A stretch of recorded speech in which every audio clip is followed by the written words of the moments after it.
Saúdo a juventude presente, os demais, com a paz do Senhor Jesus. Nosso primeiro assunto que o Senhor revelou para esse mini seminário é: mataram os meus profetas. Leremos dois textos da palavra de Deus. O primeiro está em Lamentações. Lamentações, capítulo 1, versículo 16. Lamentações, capítulo 1, versículo 16. Diz assim a palavra de Deus: por estas coisas eu ando chorando, os meus olhos se desfazem em águas, porque se afastou de mim o Consolador, que devia restaurar a minha alma. Os meus filhos estão assolados, porque prevaleceu o inimigo. Mateus, Evangelho de Mateus,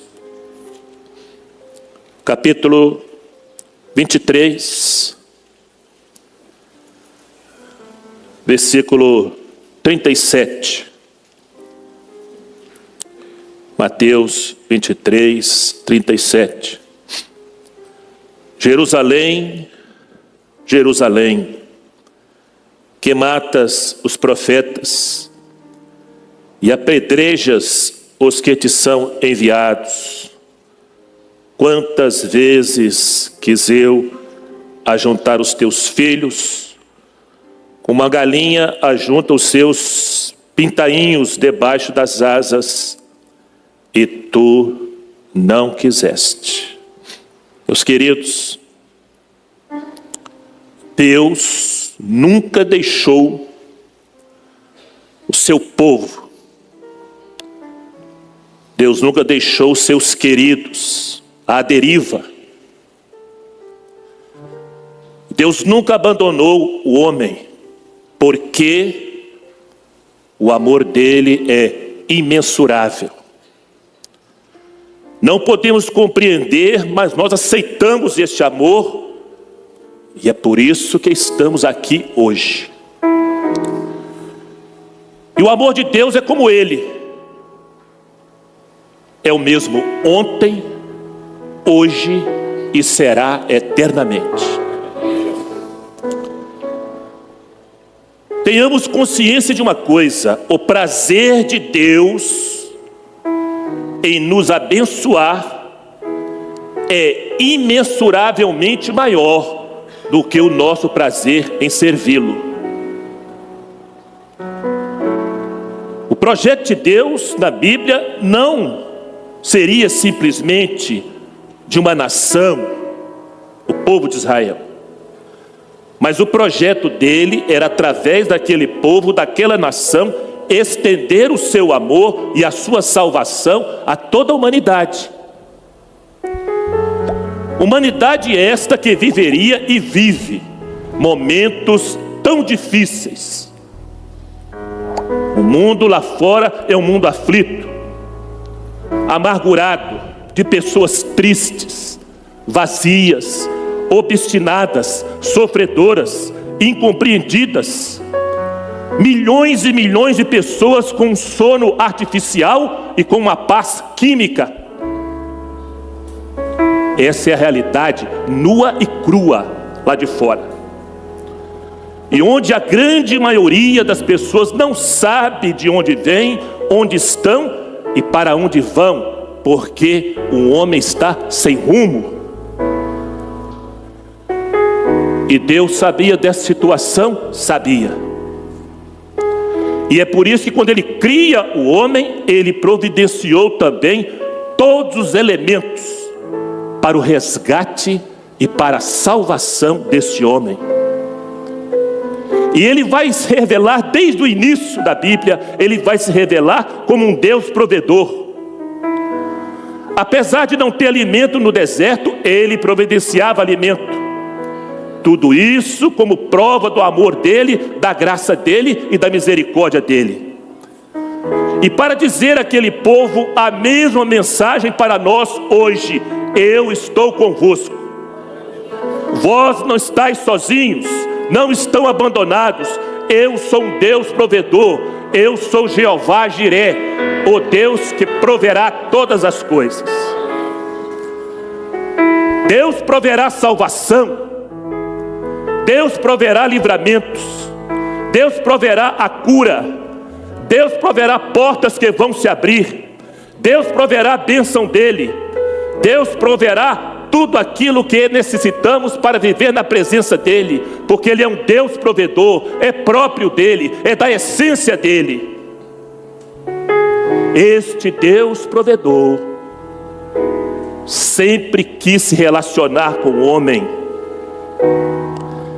Deus quer se relacionar conosco. Ele tem interesse nisto. Ele conversa com Abraão a ponto de chamar Abraão de meu amigo. O que você acha disso? O que você acha desse Deus todo-poderoso, glorioso, Criador dos céus e da terra, chegar para um homem e dizer assim: você é meu amigo? Que Deus bom, que Deus humilde, que amor humilde é esse, capaz de chamar o homem de amigo. Deus então levanta, queridos, profetas. O Espírito dele pousava sobre os profetas, para dizer que ele estava presente na vida do povo, para dizer como ele queria o culto, como ele queria que o homem se relacionasse com ele, para dizer como ele queria a adoração. E através do profeta Jeremias, ele diz assim: clama a mim e responder-te-ei, anunciar-te-ei coisas grandes e ocultas que não sabes. Deus amava aquele povo e Deus nos ama também, porque este Deus não mudou. Nós mudamos, ficamos modernos, ficamos sabidos, mas ele não mudou. O amor dele é o mesmo, ontem, hoje e eternamente.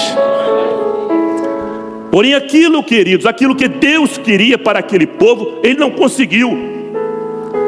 Ele preparou o povo dando tudo, cada dia um milagre, estabeleceu o culto, mas tudo isso começou a ficar no passado. Nós estamos resumindo a história, porque o que ele queria e como ele queria começou a ser desviado pelos sacerdotes, pelos religiosos. Por quê? Porque eles começaram a se tornar donos do culto, donos da bênção, e transformar o culto em liturgias religiosas.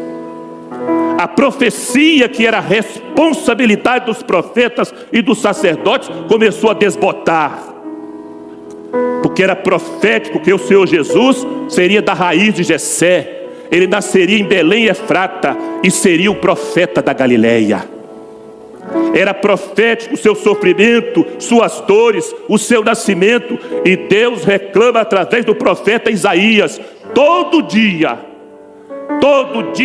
estendi minhas mãos a um povo rebelde e contradizente.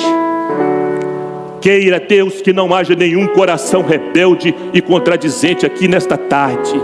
Queira Deus que o Espírito dele encontre corações prontos a se dobrar diante dele e dizer: só o Senhor é Deus, só o Senhor é Deus. Porque ele não encontrou isso em Israel. O Senhor levanta os profetas para profetizar, para dizer ao povo a vontade dele, mas os sacerdotes não estavam mais interessados na vontade de Deus. E o profeta Jeremias chora, quando ele diz aqui no texto que lemos: por estas coisas choro eu. Era um choro solitário, ninguém mais chorava, porque não havia mais interesse na vontade de Deus. Era desta maneira que os profetas começaram a ser tratados. O grito dos profetas, o choro, as lamentações, o sofrimento deles tudo era esquecido e desprezado pelos religiosos, que dormiam, onde deviam estar acordados, quando a grande profecia se cumpriu do nascimento do profeta da Galileia. Os sacerdotes dormiam quando deviam estar acordados. E agora toda a profecia, toda a dor, todo o sofrimento dos profetas iria cair sobre ele, o profeta da Galileia. E Deus envia ainda João Batista, o último profeta da lei, que devia profetizar em Jerusalém, mas não havia lugar para ele em Jerusalém. Então ele vai para o deserto. Profetizar para quem no deserto, meus irmãos? Para quem? Mas Deus estava mostrando o seguinte, que apesar do povo, dos sacerdotes não quererem mais ouvir a voz dele, ele queria falar a si mesmo. Há um mundo lá fora que não quer ouvir mais a voz de Deus, não quer ouvir mais a voz do Espírito, mas Deus não está mudo, Deus não está obedecendo à vontade do mundo. Deus ainda encontra um remanescente fiel, que diz: fala, Senhor, porque teu servo ouve. E quem tem ouvidos, ouça o que o Espírito Santo diz às igrejas. Era o grito profético de um homem simples, pobre, cuja roupa era de pele ressecada do camelo, que comia gafanhotos e mel silvestre. Sabe por quê? Que ele andava assim, porque era o retrato. João Batista era o retrato da tristeza de Deus, porque eles se esqueceram do profético e ficaram com a cultura religiosa e com as discussões teológicas. E o lamento de Deus através de João Batista é: o que viestes ver? O que vocês estão procurando? Vocês estão procurando uma cana agitada pelo vento? Meus queridos, o que nós viemos a ver aqui nesta tarde? O que viemos procurar aqui hoje? Nós estamos aqui atrás de canas agitadas pelo vento? Nós estamos aqui atrás de homens? Atrás de movimentos? Atrás de animação? Atrás do balanço da carne? Não, não. Estamos aqui porque um dia, e eu não esqueço desse dia, e quem ouviu essa voz também não esquece, porque um dia a voz que clama no deserto, o Espírito Santo, falou ao nosso coração. E desde esse dia que o Espírito Santo falou ao nosso coração, nossa alma voltou a sorrir, nossa alma voltou a se alegrar. A voz do Espírito Santo não alcança somente o intelecto, ela alcança a nossa alma. Estamos aqui para ouvir a voz do Senhor. Esse é o interesse verdadeiro da igreja fiel. Era a última voz que clamava, e tudo aquilo agora ia ser transferido para o profeta da Galileia. Nos seus 3 anos de ministério árduo, sem comer direito, sem beber direito, ali estava o profeta da Galileia. Iria morrer e morreu, desprezado, indigno, o mais indigno dos homens, varão de dores, sofrido, abandonado. E é por isso que o profeta Jeremias profetizou: por estas coisas choro eu, os meus olhos se desfazem em águas. Ele chorou tanto, tanto, tanto, os meus olhos se desfazem em águas. Foi muito choro, foi muitas lágrimas. Meus queridos, muitos jovens estão aqui hoje salvos, porque um dia alguém chorou. Chorou muito por você, chorou nas madrugadas, chorou aos pés do Senhor. Mas quem chora mais por nós até hoje é o Espírito Santo desse Deus glorioso, que com gemidos inexprimíveis intercede por cada um de nós aqui. Por isso, amados, o momento que nós vivemos é sério. Não estamos brincando de religião.